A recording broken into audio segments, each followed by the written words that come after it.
Hello guys, स्वागत है आपका मेरे यूट्यूब चैनल पर। बाद में कृष्ण बार में शिफ्ट हुआ जहां मिनक अपने कर्मचारियों के साथ पार्टी कर रहा था। वो बस तीसरे राउंड पर था और सोच रहा था कि क्यों उसे उस घटिया घर वापस जाना चाहिए। ऑन्डी जो पास में बैठी थी पहले ही नशे में थी। जब उसके बॉस ने उसे एक और ड्रिंक ऑफर की तो वो हिचकिचाई, जिस पर उसने पूछा कि क्या वो उसका ऑफर ठुकरा रही है। आही ने तुरंत मना किया और ड्रिंक डाल दी। मिचेल जानता था कि ये सोजू और बियर का मिक्स है 5 लोगों के लिए। आही जो पहले से बहुत सोजू पी चुकी थी चक्कर आने लगी और उसका रंग बिगड़ गया। वो मिचेल की वजह से तीसरे राउंड में थी और सोच रही थी कि सब इतने उत्साहित क्यों हैं। अब ये सब परेशान करने लगा था।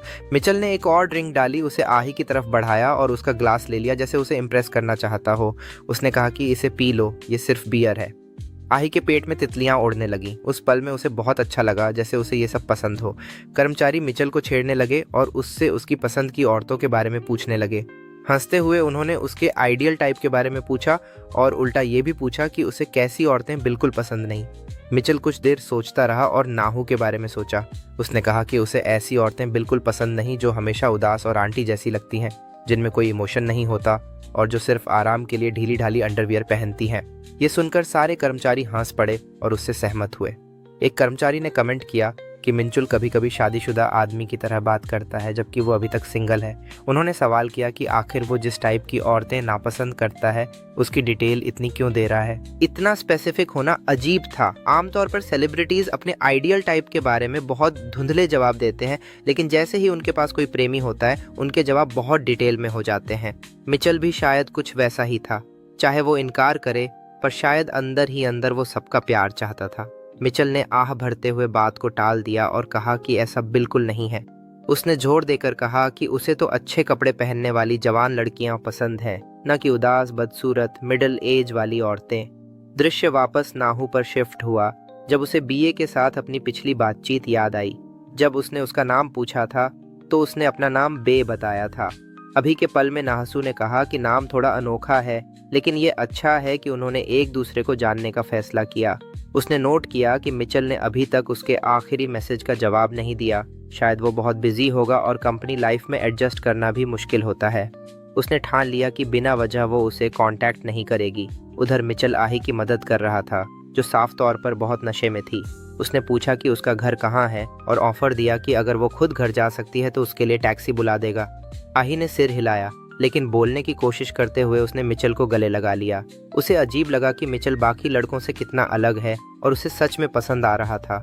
उलझन में वो सोच रही थी कि उसे क्या करना चाहिए। खुद से बोली कि क्यों ये इतना परेशान कर रहा है, उसे बस ऐसे बर्ताव करना चाहिए जैसे वो कुछ जानती ही नहीं।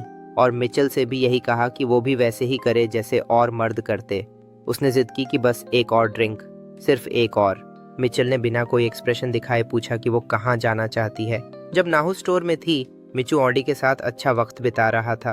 उसी दौरान एक मनहूस एहसास नाहसू के ऊपर छा गया, जैसे गर्मी की रात की चिपचिपी नमी जो गाढ़ी और घुटन भरी थी, पिघली हुई सड़क पर चिपकी तारकोल की तरह। जैसे जिंदगी उसे चेतावनी दे रही थी कि पिछली सारी बदकिस्मतियों के बावजूद उससे भी गहरी खाई उसका इंतजार कर रही है। दूसरी ओर मिचू आही के साथ हर पल का मजा ले रहा था। काम के बाद जब नाहसू सड़क पर चल रही थी तो उसने सोचा कि पूरी रात जागकर काम करना कितना मुश्किल है और उसे अपनी अगली शिफ्ट से पहले नींद की कितनी जरूरत है। जब वो घर पहुंची तो हैरान रह गई कि मिचेल अभी तक नहीं लौटा। दृश्य अगले सुबह शिफ्ट हुआ जब मिचेल उठकर नाहसू को कॉल करता है। उसने समझाया कि कंपनी डिनर देर तक चला, इसलिए वो पास के बाथ हाउस में सो गया। उसने जोड़ा कि वो बच्चा नहीं है और पूछा कि क्या सच में वो गुमशुदगी की रिपोर्ट करने वाली है, सिर्फ इसलिए कि वो 2 बार बाहर रुका।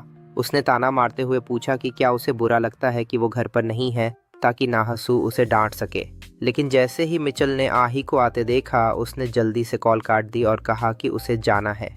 नाहसू अपने ख्यालों में डूब गई और सोचा कि क्या मिचेल फिर कोई मुसीबत कर रहा है। आदत के हिसाब से उसके मन में चिंता आ गई, लेकिन उससे भी ज्यादा वो उसके बेरुखी से हैरान थी। बेवकूफ़ी से उसने खुद को समझाया कि ये कोई बड़ी बात नहीं। उसे पता भी नहीं चला कि उसका दिल धीरे धीरे गम से सूखता और मरता जा रहा था। दृश्य में एक लड़का सड़क पर चलता हुआ दिखा जब बे ने उसे पुकारा और उसका नाम लिया, जीव। पास खड़े जीव को हैरानी हुई कि क्या हो रहा है, क्योंकि बायोम तो आमतौर पर नाम भी याद नहीं रखता था, लेकिन यहाँ वो उसे नाम से बुला रहा था। जब बुम ने फिर से ज्यू को आवाज दी तो ज्यू ने उसकी तरफ देखा और पूछा कि उसे याद भी कैसे रहा। बे ने समझाया कि वो दोनों एक ही सेकेंड ईयर क्लास में थे। ज्यू ने इसकी पुष्टि की और याद किया कि बाओमे की डेस्क के चारों तरफ हमेशा स्टूडेंट्स रहते थे। उसने सोचा कि क्या बायमोंटे तब भी उनके ग्रुप का हिस्सा था, क्योंकि शुरू में उसकी अच्छी इमेज बनी हुई थी। चुप रहने वाले बच्चों को परेशान न करना। हालांकि उसके जैसे लड़के आमतौर पर दूसरों की परवाह नहीं करते थे। अचानक बे ने ज्यू से एक फेवर मांगा, जिससे ज्यू शक करने लगा कि कहीं ये कोई नया स्कैम तो नहीं है। जब ज्यू ने पूछा कि क्या फेवर है तो बायोंटे ने बस उसके पैर का साइज पूछ लिया। ज्यू हैरान हुआ और बोला कि उसकी हाइट के हिसाब से उसके पैर बड़े हैं, इसलिए वो टूना इंडाडेम का साइज पहनता है। बायोंटे को वो परफेक्ट लगा और उसने शूज स्वैप करने का सुझाव दिया, जिससे ज्यू चौंक गया। बायोंटे के जूते हरमन ब्रांड के थे, जिनकी कीमत लगभग 8000 KRW थी, जबकि ज्यू के जूते पुराने हो चुके थे, जिनकी कीमत मुश्किल से 500 KRW थी। ज्यू सन्न रह गया, समझ नहीं पाया कि क्या कहे। जब बी ने पूछा कि क्या ये ना है तो ज्यू हिचकिचाया लेकिन मान गया। हालांकि उसे यकीन नहीं हुआ कि इतने महंगे जूते सच में स्वैप करना ठीक है।